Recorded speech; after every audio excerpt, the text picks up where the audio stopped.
Halo, halo, apa kabar Anda Ya, semua? Semoga selalu dalam keadaan sehat walafiat. Saya lihat banyak di antara grup-grup ya, Bung Rocky, agak euforia gitu. Merasa pasti bahwa pemilu itu akan terlaksana karena dan Pak Jokowi nggak mungkin eh, 3 periode lagi. Karena itu keputusannya dari Mahkamah Konstitusi seperti itu. Kemarin menolak eh, gugatan judicial review yang diajukan oleh seorang guru honorer tentang masa jabatan 2 periode gitu ya. Dan kemudian juga ada pernyataan Pak Mahfud MD kemarin dalam acara yang digelar oleh Polhukam di Surabaya di Jawa Timur. Dia menyatakan bahwa pemerintah bersungguh-sungguh mempersiapkan mempersiapkan untuk tahapan pemilu 2024 ini. Jadi Pak Mahfud menyatakan tidak ada penundaan pemilu dan juga tidak ada perpanjangan masa jabatan. Nah, tapi kan ini semua ya, orang kemudian menyimpulkan bahwa wah berarti udah selesai dong opsinya. Nah, saya bilang nanti dulu, ini kan urusannya hukum, legal formal. Ini kan soal perpanjangan masa jabatan urusan politik yang bisa berubah setiap saat. Gitu ya, Bung Rocky ya. ya itu di dalam panggung-panggung tragedi Yunani itu Mhm. selalu ada dua aspek, Ya. aspek di depan panggung dan Mhm. yang di belakang panggung. Yang di belakang panggung itu namanya obscenity. Obscenity itu terjemahan Indonesia adalah kebusukan, Mhm. kemaksiatan tuh. Mhm. Jadi kita tahu memang Mahkamah Konstitusi terlihat di depan panggung. Putusan-putusan dia itu seolah-olah normal, tetapi kita tahu bahwa opsinya itu yang di belakang panggung itulah ambisi, ambisi Presiden Jokowi yang nggak pernah terlihat akan berhenti untuk mencari kader, mencari legasi, atau kalau tidak ketemu dia akan perpanjang sendiri jabatannya. Peralatannya sederhana, perpu. Jadi selesai Ya, semua, mau ya, ada ya. undang-undang macam. Perpu itu adalah ada obscenity, adalah kemaksiatan politik di bidang perundang-undangan. Kan dengan gampang ya udah perpukan aja. Jadi kalau Pak Mahfud ngomong kalau Mahkamah Konstitusi menolak segala macam judicial review, iya itu hal yang bagus di depan cermin publik. Tetapi publik tahu bahwa di belakang itu ada permainan politik, ada kasak kusuk. Sampai di daerah sekarang masih kuat upaya membujuk para hukum tata para pakar tata negara untuk meloloskan untuk memberi pembenaran pada penundaan pemilu, perpanjangan masa jabatan. Memang bukan memperpanjang, bukan menambah masa jabatan, tapi memperpanjang yang sekarang tuh. Jadi Ya. kelihatannya begitu. Jadi dengan mudah kita pahami selama Pak Jokowi masih sibuk untuk nyari-nyari calon pengganti dia, itu artinya dia khawatir kalau pada akhirnya dia diganti dan dia dipersoalkan masa 7 tahun ini sebagai kegagalan politik. Jadi sebetulnya udah kita tahu yang normal itu memang harus diperlihatkan melalui ucapan Pak Mahfud, melalui keputusan Mahkamah Konstitusi. Tetapi yang tidak normal tetap dikendalikan oleh Pak Jokowi. Itu aja. Ya, oke, coba saya ringkas supaya mungkin lebih ringkas saya. Yang jelas bahwa Mahkamah Konstitusi itu aja memutuskan bahwa pembatasan Capres 2020 cuma 2 periode itu tidak bertentangan dengan Undang-Undang Dasar kan begitu ya? Karena mengujinya begitu kalau Mahkamah Konstitusi ya, Bung, dan dalam amandemen memang jelas sudah dibatasi. Pak Mahfud itu bicara normatif, ya memang sekarang tahapannya sedang berlangsung, jadi nggak ada yang salah dua-duanya gitu. Tapi bahwa kemudian kesimpulannya bahwa Pak Jokowi tidak akan menunda pemilu itu dua hal yang berbeda karena Pak SBY sendiri sudah menyatakan apakah dia bertanya-tanya apakah kondisi genting, kemudian Pak Muhaimin Caimin menyatakan negara dalam dangerous. Nah, kan gitu-gitu. Zulkifli Hasan juga bilang akan kirim 5.000 orang kader tiap hari untuk unjuk rasa. Saya kira memang sekarang ini kelihatannya pintu masuknya dari soal sistem proporsional terbuka menjadi tertutup itu gitu.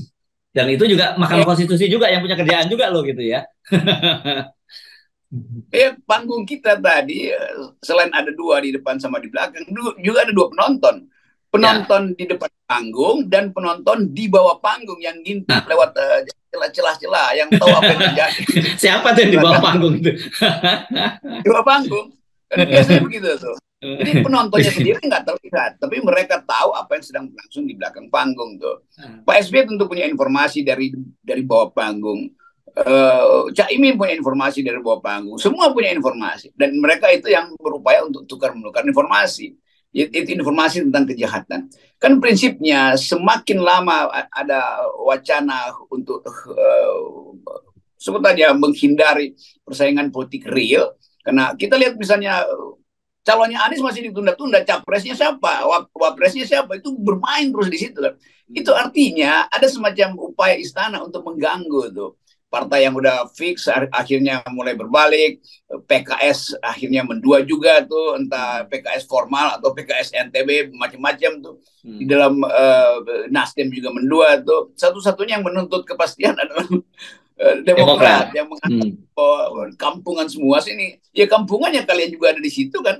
Jadi sebetulnya memang upaya untuk menunda pemilu, untuk memperpanjang masa jabatan presiden, bukan untuk 3 kali ya, untuk memperpanjang yang 2 ini, itu tetap berlangsung. Jadi udah jangan seluruh tipu menipu itu dengan mudah kita lihat dan kita uji di dalam kelakuan Presiden Jokowi hari-hari ini. Kan begitu. Jadi nggak ada satupun sinyal bahwa Presiden Jokowi berhenti berambisi untuk memperpanjang kedudukan dia di Istana Negara itu aja gampang. Ya. Dan kan kita ingat bagaimana kalimat-kalimat Pak Jokowi yang menyatakan bahwa beliau taat konstitusi, tetapi dengan dalih ini negara demokrasi, ya beliau tidak bisa melarang untuk wacana perpanjangan masa jabatan atau penundaan pemilu kan. Bagaimana kita menafsirkan kalimat semacam ini gitu? Itu kalimat yang menunggu.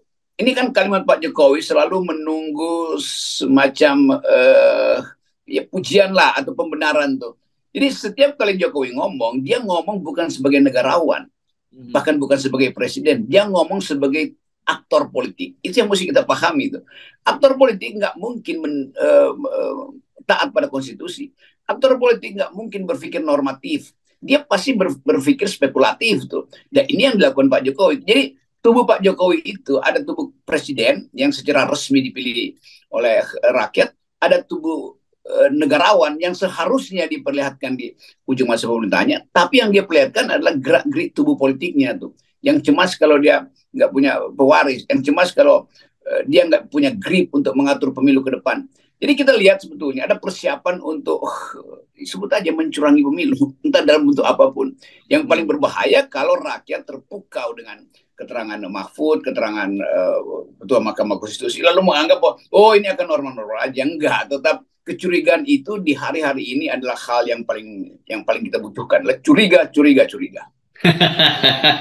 Kan harusnya nggak boleh ya terjadi semacam ini. Kan kita semua sebenarnya sudah punya aturan-aturan negara ini jelas, konstitusi juga mengatur sirkulasi kekuasaan itu diatur 5 tahun sekali gitu. Dan mestinya kita nggak perlu lagi muncul kecurigaan semacam ini atau berhari-hari kemudian berbulan-bulan bahkan terus memperdebatkan soal ini jadi tidaknya penundaan pemilu dan kalau ditunda seperti apa dan kalau tidak seperti apa gitu. Ini pemerintah lagi cek ombak kalau kata Bu Susi itu. Ini ombaknya besar kalau ditunda. Ini efeknya bagi PDIP besar nggak kalau diloloskan apa namanya proporsional tertutupnya.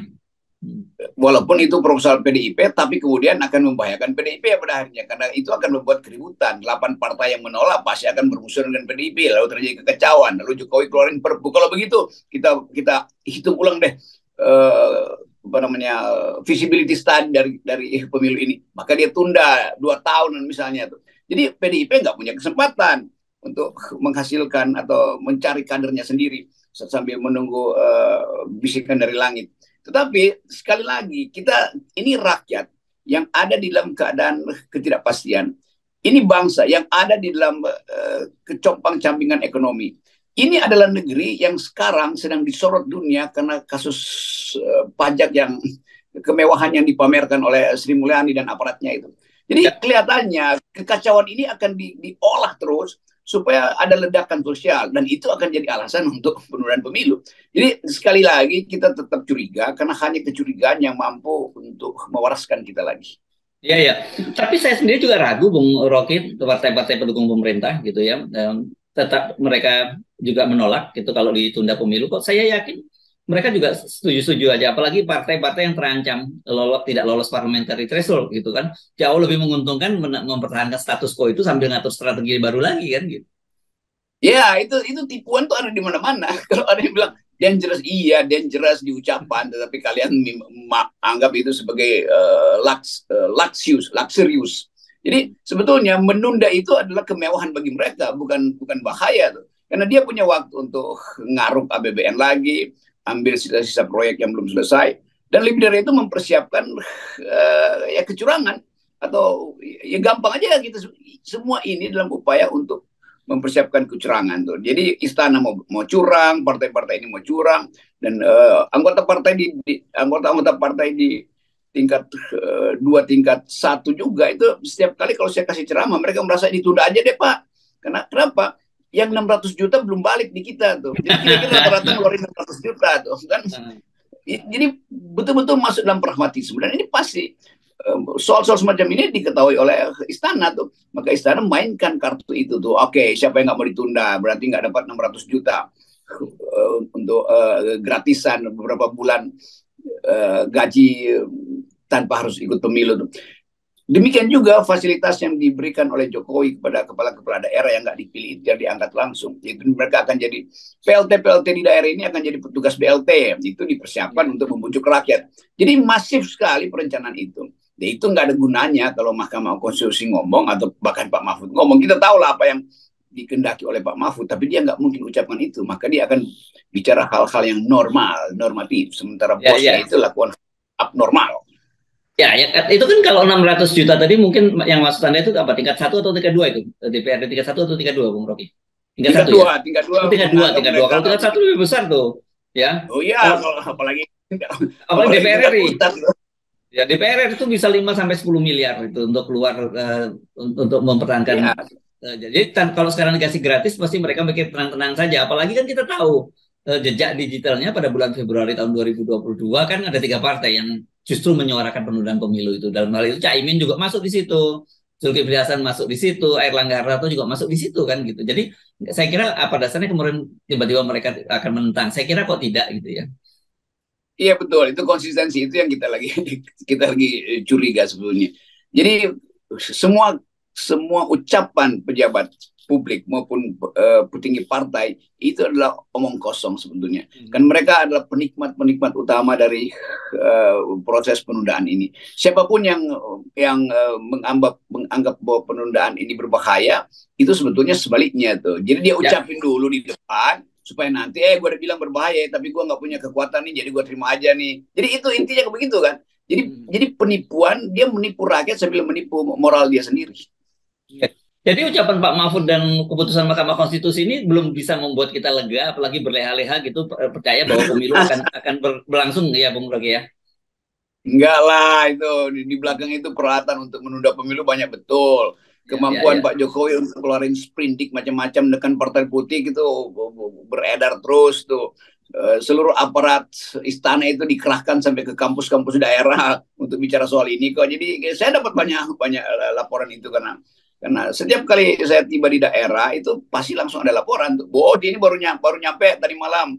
Si pejabat tinggi ini baru berupaya untuk membujuk kami, gitu kan gampang aja. Jadi masa kampus berbohong pada saya datang untuk beri ceramah, nggak pakai private jet ya, jadi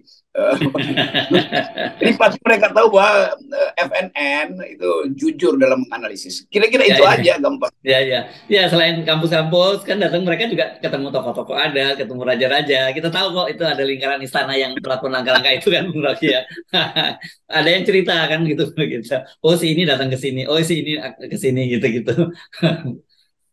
Ya, intel saya atau intel FNN lebih luas lah daripada tipu-tipu headline Pak Mahfud lah, KSP lah, ngoceh. Ya nggak begitu. Kan di mana-mana Jokowi bilang nggak mungkin, iya, tapi yang di mana-mana dia ucapkan, di mana-mana dia lakukan juga.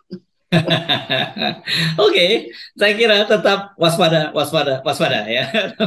Dan itu curiga 0%. Thank you, Rocky. Yo.